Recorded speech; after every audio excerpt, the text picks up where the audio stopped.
Hey guys, Caleb Breyer here, and today I'm joined with Benji Irons, who got 18th place at the U.S. National Championship. How's it going, Benji? Pretty good. I've been better. I've been worse. Are you ready for Worlds? I mean, it's just literally right around the corner now. I'm gonna go with no. I No, mean, no. do you have a team? I have an idea Well, does that really might anyone have work. a team? No. Okay. But Does anybody? I don't know. I don't know the anyone who's important thing finalized. is you had a team for Nationals, and you made day two with it. I did. So We that's did all what we're right. here to talk about. So why don't I just leave that with you? Get started with this team. I mean, it got you a Worlds invite for your second year now. Yeah, this will be the second time I get to You and play. Blake now finally have an invite, same year. Yeah, this. Exciting.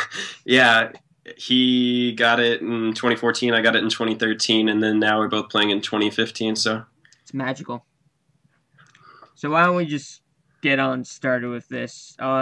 We can see right away kind of a similar built team to that of your friend Blake's. So I mean, you do yeah, love that Mega. So why don't we just start with that? Your Charizard, your Mega Charizard Y. Yeah, this is actually the Charizard that Blake made. I don't know if it was what he used on his Southern Special team with, Mm-hmm. which is pretty much Wolf's team with Charizard. But I don't know if this was the one he used then. But this is his spread. I told him I'm changing to Charizard. What's the EV spread? And Blake's like, have this one. So if you've watched his video, then you probably know what this one does. Mm-hmm. I think it takes tracking rock slides at -1, and just does bulky Charizard stuff. Stays around.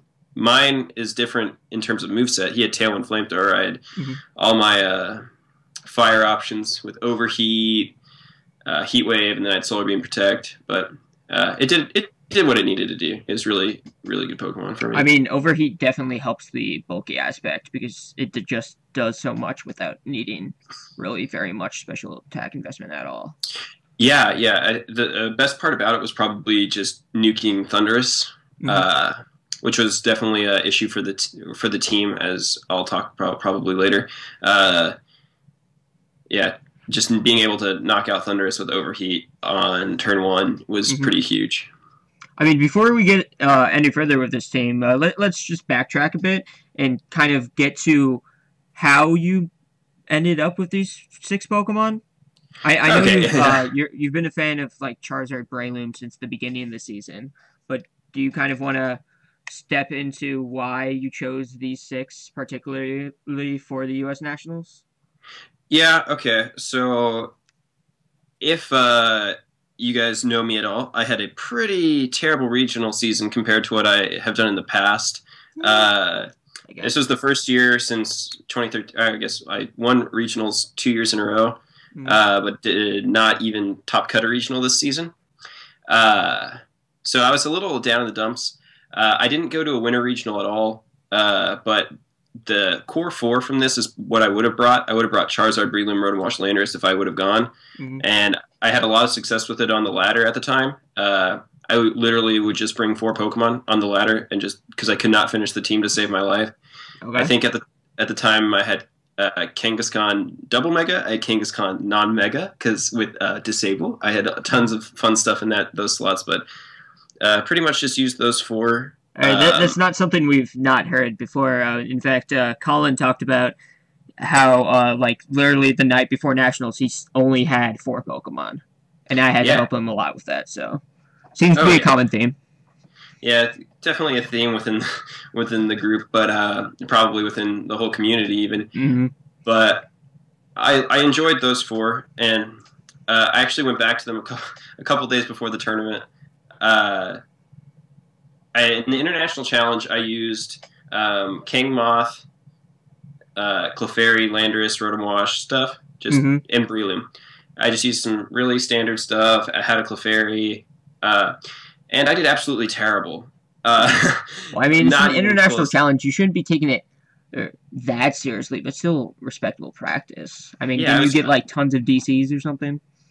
There was actually a storm going on in Texas, Oh, uh, and so I DC'd a couple times, so I was irritated, and then that combined with the fact that I was going probably around 50% win-loss, so just a little discouraging. All around, it was not a good tournament, not a good experience, and I just scrapped the team right after that. And it's fair. Decided to go Charizard, Kangaskhan, Double Mega. But then I decided I was bringing Charizard literally every time, and thus I stuck with just Charizard. And then I went back to my most successful Charizard team, which is what I talked about earlier, this one from the beginning of the season, and just put Cresselia and Heatran on because they worked well. I liked Heatran in the sun because to me it just kind of clicks. It just it's done well. I know Blake used it as well as a lot of other people who. I mean, it doesn't share any weaknesses with Charizard. With the sun Except for, with the sun up, it does not. And it's just a good, solid Pokemon, and I don't regret the choice at all. And Cresselia definitely put in the finest of work. He was probably one of my MVPs. I'd say Charizard and Breloom were probably my best, but Cresselia was right there too. Okay, so while we're at that, let's just go through the rest of the team then.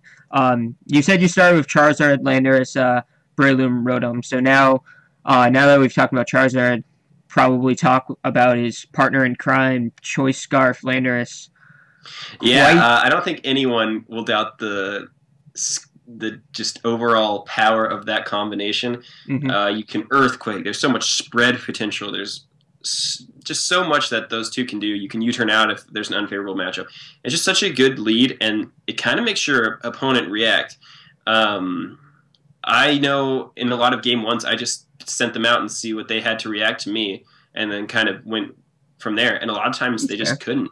Yeah, especially since it's best of 3. So like, if they can't do anything best in the first game, you know immediately that you can just keep on with that, and if they do, you can adjust accordingly. Yeah, day 1 I was having a lot more success than day 2 with it because the competition was probably a little bit stronger. It was probably a little bit stronger. I mean, it was. Well, didn't you start off like X1 or into the next day? No, I wait. What do you mean? I'm trying to remember how you finished day 1 because I know you were at like the top of the tables. I was 6-0, and then I lost 2, and then I won the last round. Okay. Yeah. So a bit worse than I thought, but you still had a really good run. Yeah, I got a little bit unlucky against Aaron in game 2. We actually had a really good set. I got a little unlucky with landing my overheats. I missed 2 in a row, but he then decimated me game 3, and I can't really complain about that. He just took it to me. He took what I gave him and then just put it right back at me. Okay. But other than that, day 1, I was having a lot of success just sending out Charizard, Landorus, and making them react. I actually didn't drop a game until round 4 or 5 whenever I played Aubrey, the national champion for seniors from last year, and she was the first one to take a game off me. That's impressive. Yeah, we had a really good set. I know we were the last game going on in that round. We had our games go to time twice, and the other one would have gone to time if she had not knocked out my last Pokemon. Jeez, okay. On the last turn, so we had a 45-minute set ish. So, yeah, but overall, just sending out Charizard Lando was just. Do you have anything to say about the spread? I kind of vaguely recognize it, possibly because it's Blake's.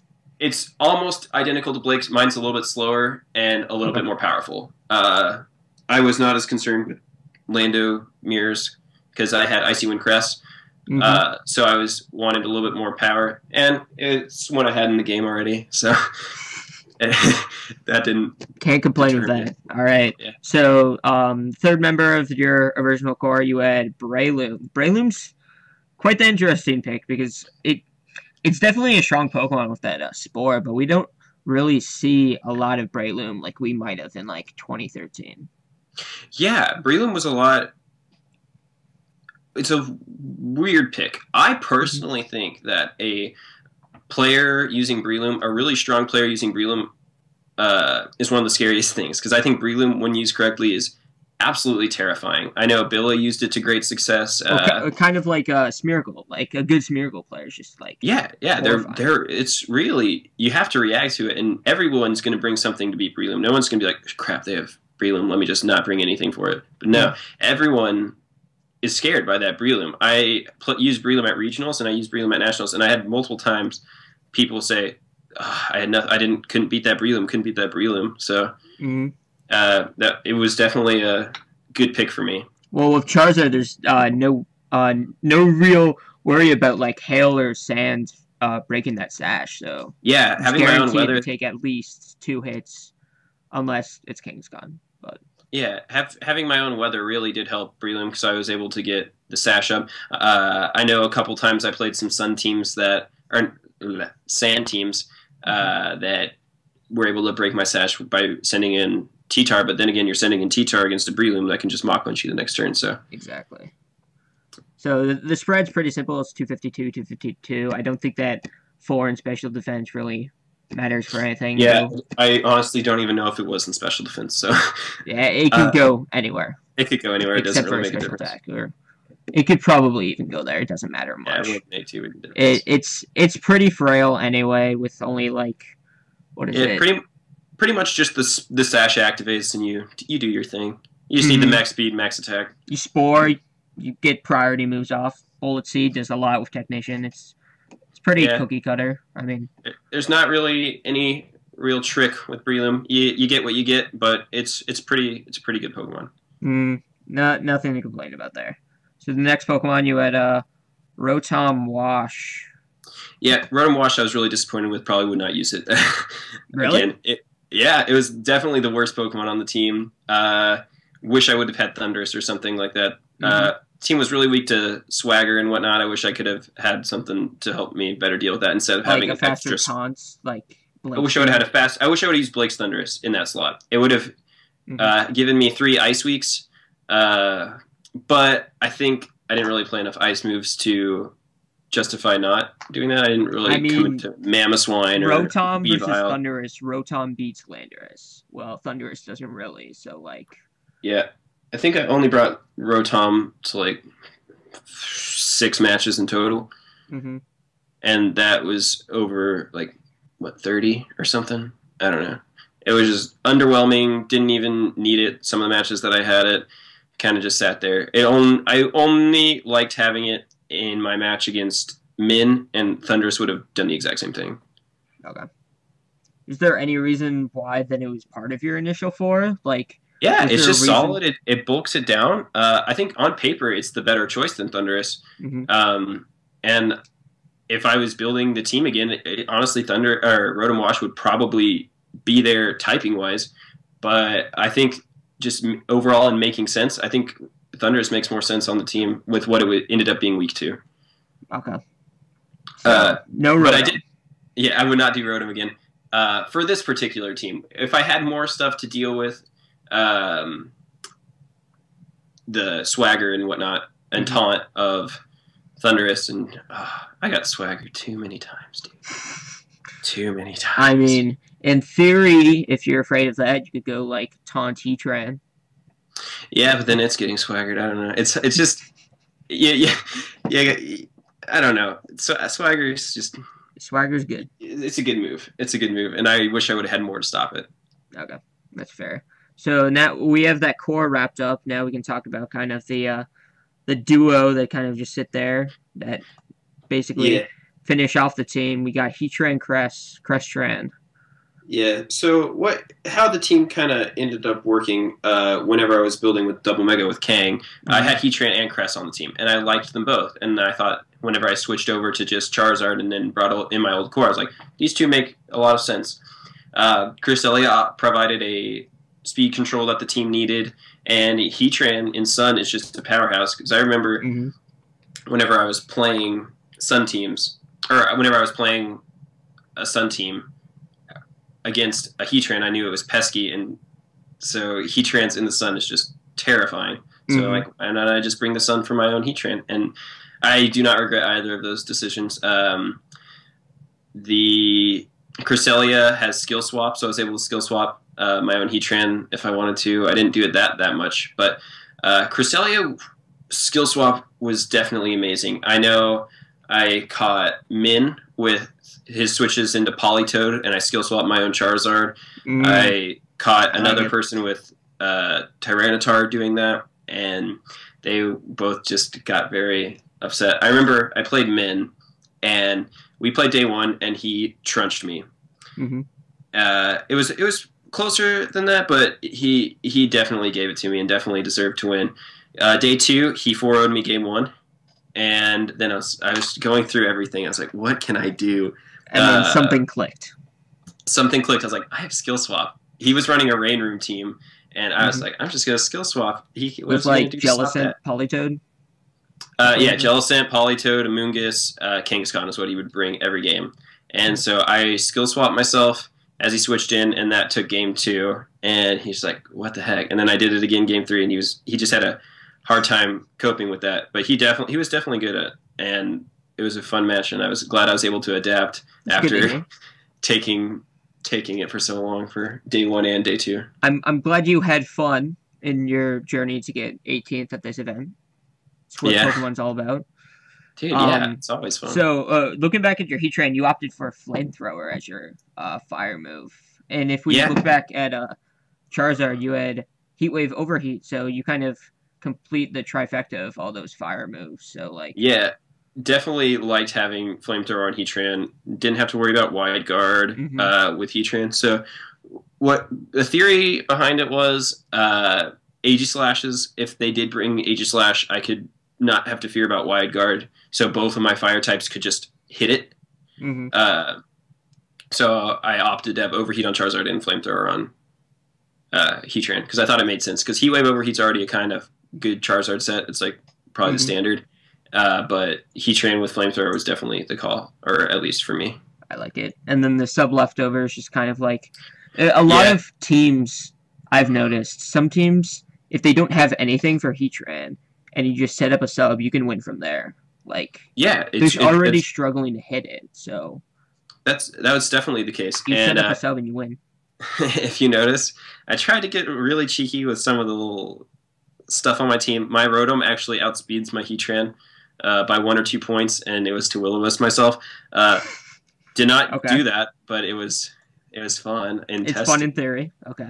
I was like, yeah, let's do it. It's going to be awesome. I'm going to get somebody with it. Yeah, it didn't happen, but it was cool. So, we didn't really talk about the Rotom spread, but, like, you just bulk. But the speed for both of them, I would just assume outspeed Bisharp. Yeah, Heatran outspeeds Bisharp by 1 point. Rotom outspeeds by 2 or 3. Okay. And then, do you recall at all what the Heatran bulk was for?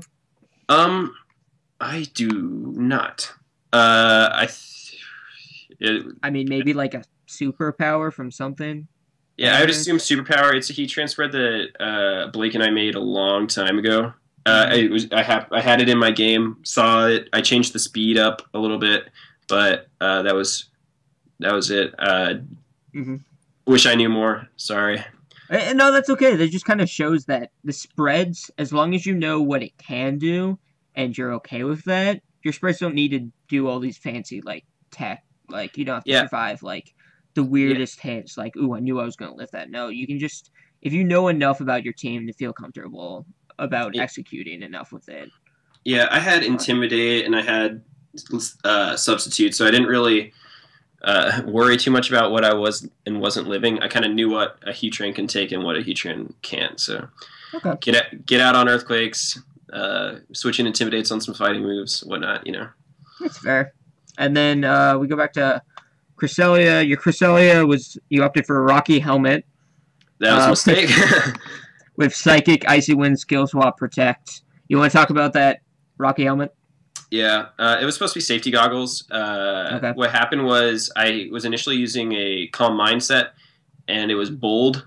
I don't know why, but I ended up wanting to use Skill Swap, and I wanted to get a Calm one. So I was talking to Conan, because someone's like, dude, Conan probably has like 25 Cresselias. I was like, Conan, can you hit me up with the Cresselia? And he's like, yeah, here. And so it was level 51's EV spread is what I believe it is. Okay. I think that was the one that everyone was using back in winter regionals, and so I mean, it's in the Nugget Bridge damage calc. yeah, okay, so it was his EV spread, and so he gave it to me, and it had Rocky Helmet on it, and I forgot to switch, and so I was at Noodles and Co. Is that right? Noodle Co. Yeah, it was delicious. I was there too. Yeah, it was. I had some nice, noodles, but I don't know what made me think of it. I just was eating my food, and I just looked up, and I was like, my Cresselia has the wrong item, and it was just a sudden epiphany. And I go in and check, and sure enough, it was Rocky Helmet, and I was like, did that cost you anything at all? It definitely. I think I would have almost had an auto win against Min had it been safety goggles, because Cress couldn't really do much to Cress. I could just sit there, skill swap his parental bond away, psychic that Amoonguss for days, switch in and out, and he couldn't spore me or anything. I probably would have. One weird move that's not skill swap on Cress that we really don't see is you have to for protect on your Cresselia. Oh, you didn't think like Moonlight or something? It was Moonlight. That was my bad. Oh, it is Moonlight? It is Moonlight. My mistake. Jeez, Ben. I'm sorry. I thought you were like crazy or something. Yeah, okay. Yeah, Moonlight, that makes sense. I like that a lot. Yeah. Especially even though you have 2 attacks on Cresselia, you don't really need special investment. So with all the like bulk and stuff, since you were already using Citrus Berry on Rotom, leftovers on Heatran, you have Moonlight. So that's like your bulk core of the team. Yeah, definitely. I probably brought Charizard, Heatran, Lando, Breloom, Lando Cress, Breloom Cress. That was probably the thing. I probably had Charizard most of my matches, and then had a switch between the other 4. Not Rotom, because Rotom sucked. Okay. So with that, is there anything else you'd like to add about the team other than Rotom sucking? I mean, it's pretty straightforward. Yeah, it was a pretty straightforward team. It was definitely weak to Swagger, so it definitely came up that it was kind of made last minute, and that's probably why I ended up dropping out and not making it further than day 2. Definitely pleased with how it performed. I mean, you made Worlds. Yeah, definitely pleased with how it performed. But I definitely feel like it was kind of a first draft. Okay. It has more that it could have done with it, but I am... So maybe a potential second draft going into Worlds? Probably not Worlds, maybe regionals? Oh, yeah. If we have a second... We do? Second call. Yeah, I don't know if I'll bring back Charizard. We'll see how the meta shifts along the lines. So anyways, thanks for coming by, finishing off this quad interview stuff. I hope you enjoyed watching. You can like and subscribe. This is the end of the series, so I would only assume our next content would be interviews with Worlds teams. So I wish you best of luck at Worlds, Ben. Thank you. I hope the rest of Boiler does well. I hope they all do too. I think I'm the only one that's playing in day 1. So yeah, we've got some good representation in day 2. The 8 day 2 invites. So yeah, so that was pretty exciting. Yeah. Yeah, I'm excited for all. There was David, but David unfortunately can't make it to Worlds. So yeah, so I'll tough it alone day 1, but it's okay. It's okay.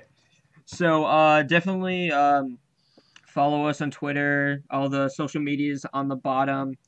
I would expect interviews from Worlds to come. Everyone's going to be at school after Worlds, so who knows when that will come up. But stay tuned, and thanks for watching. I've been Caleb. I've been Benji. All right, thanks for watching.